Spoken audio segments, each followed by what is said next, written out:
Amici motociclisti, ben trovati! In questa puntata proverò la nuova Honda Hornet 750. Il primo modello, non destinato per il mercato italiano, fece il suo debutto nel 1996 andando a sostituire la CB250F. In Italia il successo arrivò nel 1998 quando la casa giapponese la propose con una cilindrata di 600 cm3.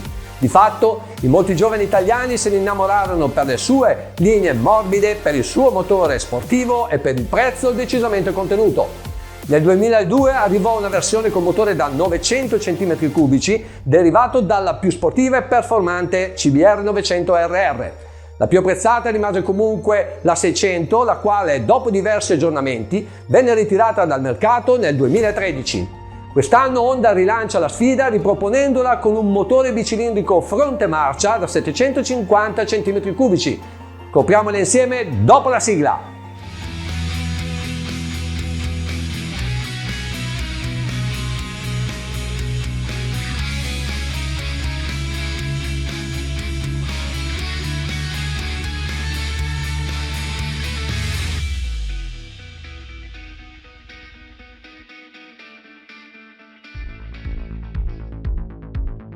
Avendo potuto guidare una delle prime versioni prodotte di successo, per me risulta naturale ricercare qualcosa che la ricordi.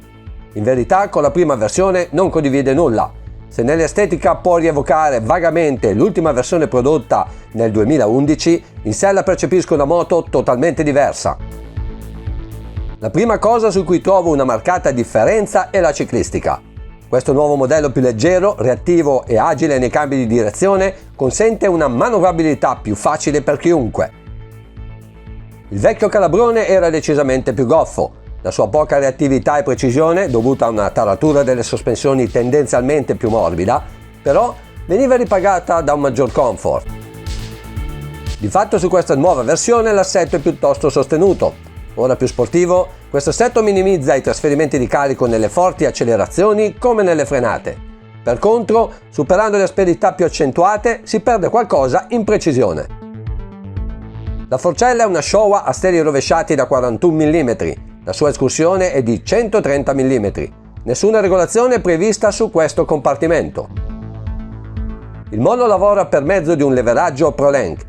La sua regolazione è possibile solo nel precarico molla tramite una ghiera girevole. L'escursione utile della ruota è di 150 mm. Questa nuova Hornet condivide lo stesso motore della nuova Transalp 750. Questo bicilindrico fronte marcia sostituisce il vecchio e più pesante 4 cilindri da 600 cm3 montato sul vecchio calabrone. Molto diverso nel comportamento, questo nuovo propulsore offre maggiori prestazioni. I 92 cavalli erogati spingono la Hornet fino al limitatore senza flessioni di potenza. Alla riapertura del gas da tutto chiuso però percepisco un eccessivo on-off. In alcuni frangenti mi trovo a giocare di frizione. Nelle curve a stretto raggio evito la chiusura completa dello stesso aiutandomi con il freno posteriore. Una diversa carburazione da far eseguire da un meccatronico potrebbe giovare a questa cosa un po' fastidiosa. Chiudendo il gas entra in gioco un eccessivo freno motore. Per il mio stile di guida decido di limitare l'intervento al minimo grazie alla possibilità di regolare tale effetto. Le vibrazioni sono presenti ma sufficientemente contenute a tutti i regimi. Il calore è appena percepibile. La sua voce, forse poco aggressiva, non fa intuire le sue vere potenzialità.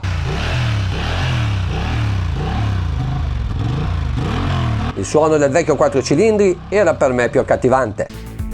Nella mia prova ho calcolato un consumo medio di 20 km per litro. La capacità del serbatoio è di 15,2 litri di benzina. Il compartimento freni è ben proporzionato alle prestazioni generali della motocicletta. All'anteriore troviamo due dischi da 296 mm morsi da pinze Nissin ad attacco radiale. Il disco posteriore da 240 mm è morso da una pinza a singolo pistoncino. Con poca pressione sui comandi si riesce a fermare la Hornet in un spazio veramente ridotto. Gli innesti del cambio sono precisi e senza resistenze, la frizione morbida da azionare risulta perfettamente modulabile. Avendo provato un modello con cambio elettronico veramente a punto, consiglio di sceglierlo tra gli optional disponibili. La rapportatura è perfetta per i tratti tortuosi di montagna.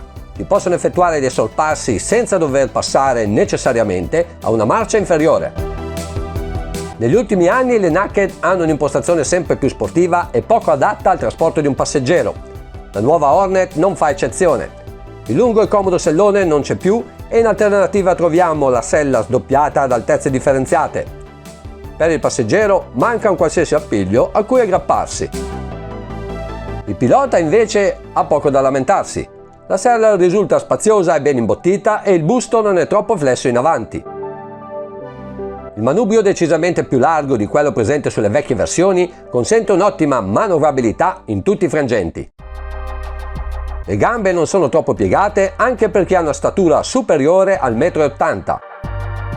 La qualità percepita è ottima, le plastiche sono robuste e ben accoppiate, ottima la verniciatura.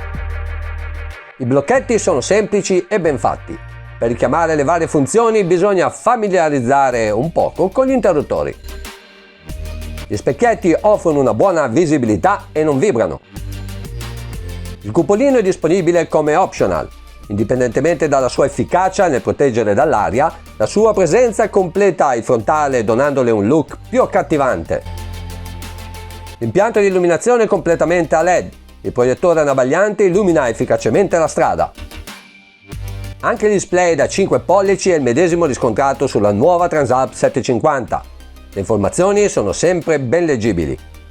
L'intensità luminosa cambia a seconda delle condizioni di luce. Le mappe motore sono 4. 3 hanno i controlli elettronici predefiniti, mentre la user è quella da utilizzare per una propria personalizzazione. L'elettronica permette la personalizzazione del freno motore, del traction control e del comportamento del motore. 4 sono anche le possibilità di scelta per quanto riguarda il layout di tachimetro e contagiri. Amici, vorrei concludere questa prova chiedendo a Lucia come si è trovata alla guida di questa Hornet. Anche lei ha fatto un test ride completo e quindi sono curioso di sapere la sua opinione. Come ti sei trovata alla guida di questa Hornet? Mi sono trovata molto bene, è molto facile, intuitiva e entra in curva molto facilmente. Quindi è molto reattiva. Esatto, molto reattiva. Per quanto riguarda il motore, cosa ne pensi? Il motore ha un gran tiro, ha un buon freno motore e non mette in difficoltà anche nell'inserimento in curva, anzi aiuta. Quindi questo freno motore? Sì. Diciamo che non ti obbliga a usare troppo il freno posteriore? Esatto. Ok. E per quanto riguarda la posizione in sella, cosa ne pensi? La posizione in sella è buona, non è troppo raccolta con le gambe, anche la posizione delle braccia è molto comoda e l'unica cosa è che c'è poco spazio per muoversi. Cioè la sella del passeggero ti impedisce di arretrare un po' con il corpo. Limita lo spostamento. Sì. Per quanto riguarda la gestione dei comandi, come hai trovato? Cambio, frizione, morbidi? Sì, molto morbidi, molto facile. Le marce entrano morbidissime, un attimino stacca avanti la frizione ma non mette in difficoltà. E per quanto riguarda l'on-off, tu l'hai accusata questa cosa? Sì, l'acceleratore ha un po' di on-off, però anche lì si abitua abbastanza facilmente. Questo è perché ha un bel tiro questo motore, quindi bisogna aprire magari un attimino con parsimonia. E altra cosa che sicuramente interessa al mondo femminile è la gestione della moto stando giù dalla moto, quindi quando devi fare gli spostamenti, come l'hai trovata? Leggera o è pesante? No, la moto è molto leggera, molto facile da spostare e non mette in crisi appunto per il suo peso ma anche per l'altezza, perché si tocca molto bene anche coi piedi, anche la posizione in sella perfetto. Tocchi i piedi molto bene a terra. È comodo? Secondo te? Sì, un po' rigidi di sospensioni ma comodo. Ha una taratura diciamo un pochino sportiva, quindi. E per quanto riguarda invece i freni, cosa ne pensi? No, ha dei buoni freni, frena molto bene e non mette in crisi perché non ha un freno incisivo. Non mette in difficoltà, diciamo, no, anche chi si riesce. Non mette in difficoltà. Frena bene ma non mette in difficoltà, diciamo, con la gestione del freno. E mi dicevi che ti piace il sound, stranamente perché tu sei un amante di 4 cilindri e invece ti ha colpito il sound di questa moto. Sì, nonostante un bicilindrico ha un bellissimo suono. Ti piace? Mi è piaciuta, sì. Ok. Beh, io direi, a meno che vuoi aggiungere altro, se no facciamo la chiusura, invitando i nostri amici a mettere il pollice verso l'alto e chi non l'ha fatto si iscriva al canale, mi raccomando, per non perdere il prossimo appuntamento perché sarà sicuramente molto interessante. Amici, alla prossima. Ciao!